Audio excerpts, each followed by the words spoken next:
On se retrouve avec la prochaine vidéo. Dans ce cas-ci, on va parler des mesures de dispersion. Section 3.3.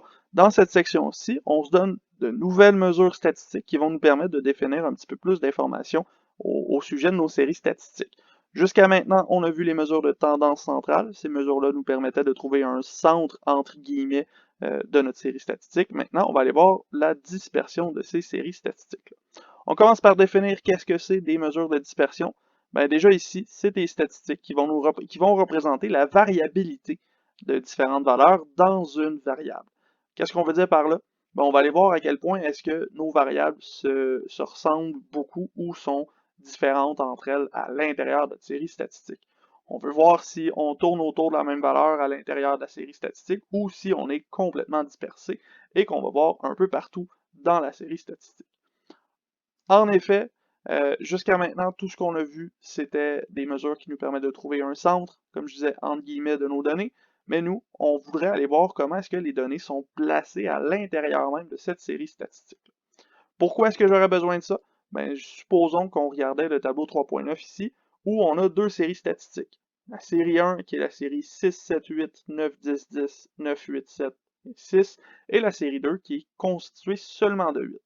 Ben, jusqu'à présent, si on utilise les mesures de tendance centrale, médiane et moyenne notamment qu'on a vu, ben, dans ce cas-ci, pour la série 1, on va avoir une médiane et une moyenne égale à 8. Pour la série 2, une médiane et une moyenne égale à 8. Donc là, la médiane et la moyenne sont égales à 8 pour les deux séries. Les deux séries sont identiques. Mais le sont-elles vraiment? Dans ce cas-ci, si on regarde attentivement, la série 1, elle est clairement plus diversifiée que la série 2. Dans ce cas-ci, on peut voir que notre série 1 a beaucoup plus de variabilité à l'intérieur de sa série que la série 2, qui, elle, est toujours la même valeur.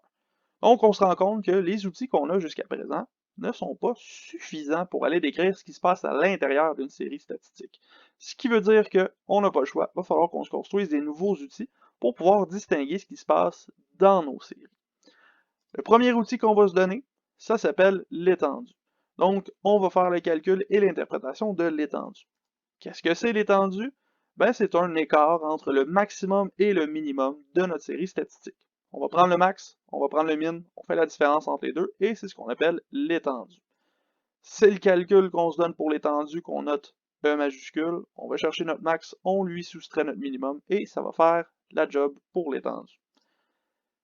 Cette étendue-là, on va l'interpréter de la même façon qu'on interprétait le mode, la médiane et la moyenne. Donc, on va avoir des mots-clés qu'on va associer à l'écart entre la plus grande valeur et la plus petite valeur, quelque chose qui ressemble à ça. On va aller chercher notre population, notre variable étudiée, et la valeur de l'étendue, ainsi que les unités de mesure. Si on avait un exemple construit au complet ici, ben on dirait que l'écart entre la variable minimale et la variable maximale dans la population est de valeur de l'étendue plus unité de mesure. On retrouve variable deux fois. Pourquoi? Parce qu'on a une variable minimale et une variable maximale. C'est une façon de structurer la phrase pour qu'on retrouve les mots-clés et chacune des informations qui nous intéressent au sujet de notre étendue. Regardons un exemple ensemble. Exemple 3.14, dans ce cas-ci, on cherche l'étendue des revenus des meilleurs pointeurs de la LNH. Encore une fois, le tableau 3.2 à la page 62 des notes. Donc, on va regarder ça. Le voici, ce tableau-là, le tableau 3.2. Vous commencez à le reconnaître. On l'a utilisé beaucoup dans cette section-ci, dans ce chapitre-ci. On parle encore des meilleurs pointeurs de la LNH, mais cette fois-ci, on s'intéresse à l'étendue du salaire annuel. Donc, ça va nous prendre un maximum et un minimum. Si on regarde attentivement les valeurs de notre colonne du salaire annuel, on va remarquer que notre maximum est à 12,5 millions de dollars et que le minimum est à 0,894 millions de dollars. Avec ces deux données-là, on est capable de calculer l'étendue, donc c'est exactement ce qu'on va faire. Ce qu'on a trouvé, c'est que notre maximum était à 12,5 millions de dollars, notre minimum à 0,894 millions de dollars, et on cherche l'étendue. Donc dans ce cas-ci, notre étendue, c'est notre max moins notre min, donc 12,5 moins 0,894, pardon, et ça nous donne un gros 11,606 millions de dollars. On interprète ça. Qu'est-ce que ça veut dire? Ça veut dire que l'écart entre le salaire maximal et le salaire minimal des meilleurs pointeurs de la LNH est de 11,606 millions de dollars. On sait qu'il y a un large éventail de salaires dans les meilleurs pointeurs, la LNH, selon ce qu'on vient de trouver avec notre étendue statistique. Par contre, notre étendue statistique, comme on vient de voir, il est si simple à calculer qu'il devient très faible lorsqu'on a à identifier des informations importantes sur la dispersion d'une série statistique.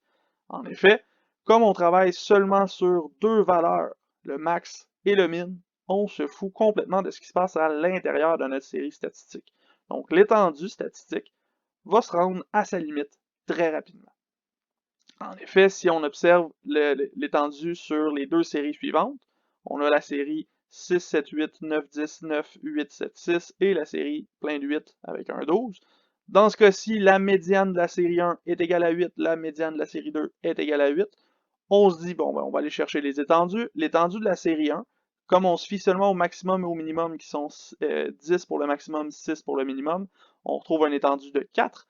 Et pour la série 2, on se fout encore une fois de tout ce qu'il y a à l'intérieur. On va seulement chercher le minimum qui est 8, le maximum qui est 12. On a un étendu de 4. Donc dans ce cas-ci, au point de vue de la médiane et de l'étendue, les deux séries statistiques sont absolument identiques. Encore une fois, le sont-elles vraiment? On remarque que notre série 1 semble beaucoup plus diversifiée que la série 2 et qu'en plus, même dans la série 2, on a même une donnée qui semble être aberrante par rapport à tout le reste. Donc, encore une fois, ici, on se rend compte qu'on n'a pas les outils suffisants, les outils nécessaires pour aller étudier la diversité d'une série statistique. Donc, on conclut que l'étendue n'est pas une mesure suffisante pour décrire la dispersion de l'intérieur d'une série statistique. Si on va chercher notre étendue, on se rend compte de pas grand-chose finalement. Donc, c'est une mesure qui est super simple à calculer et qui a presque pas d'utilité. On n'est pas capable d'avoir beaucoup d'informations sur la dispersion à l'intérieur d'une série statistique à partir de l'étendue parce que l'étendue est trop simple à calculer. Ce que ça veut dire, c'est que ça va nous prendre une autre mesure statistique, et cette mesure statistique-là, c'est ce qu'on va faire. On va la voir dans la prochaine vidéo, là où on va parler de l'écart type. On va voir aussi la variance en même temps que l'écart type, et avec ces deux nouvelles mesures-là, on devrait être pas mal meilleur pour décrire l'intérieur d'une série statistique.